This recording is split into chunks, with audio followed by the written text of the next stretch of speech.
السلام علیکم ورحمۃ اللہ وبرکاتہ۔ محترم ناظرین کرام، ایک صاحب نے سوال کیا ہے کہ ہاتھ میں کڑا پہننا اور مختلف رنگ کا دھاگا باندھنا کیسا ہے؟ محترم، اس کا جواب یہ ہے کہ ہاتھ میں کڑا پہننا اور مختلف رنگ کا دھاگا باندھنا ہاتھ میں یا پیر کے انگوٹھے میں، اس امید سے کہ یہ چیزیں آپ کو مصیبت سے بچائے گی اور یہ چیزیں آپ کو نفع پہنچائے گی، تو اس عقیدے کے ساتھ ان چیزوں کا پہننا ممنوع اور حرام ہے۔ بعض فقہاء کرام نے اس عمل کو کفر میں شمار کیا ہے، کیونکہ نفع اور نقصان پہنچانے والی ذات صرف اللہ کی ہے اور اس چیز کی ممانعت حدیث رسول سے ثابت ہے۔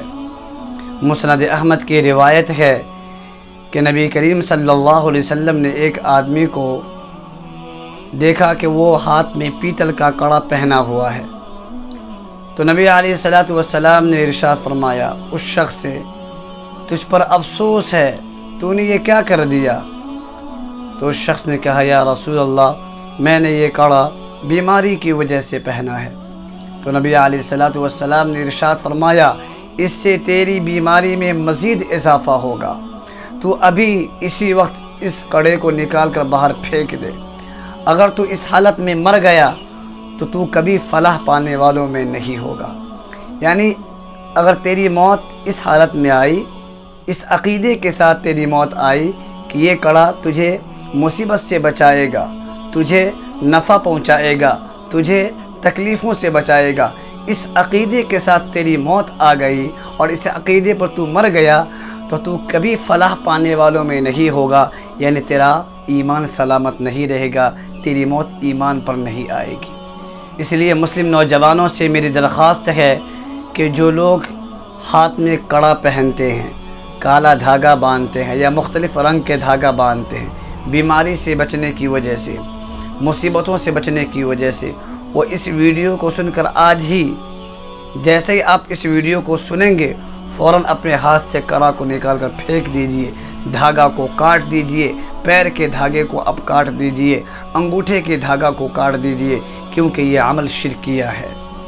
اس عمل سے شرک کی بو آتی ہے۔ نفع اور نقصان پہنچانے والی ذات صرف اللہ کی ہے، نہ کہ دھاگے کے اندر یہ طاقت ہے، نہ کہ کڑے کے اندر یہ طاقت ہے، کسی چیز کے اندر یہ طاقت نہیں ہے، نہ نبی کے اندر یہ طاقت ہے، نہ ولی کے اندر یہ طاقت ہے، نہ اہل اللہ کے اندر یہ طاقت ہے، نہ صحابہ کرام کے اندر یہ طاقت ہے کہ وہ کسی کو نقصان پہنچائے یا کسی کو فائدہ پہنچائے، کیونکہ یہ صفت صرف اللہ تبارک و تعالیٰ کی ہے۔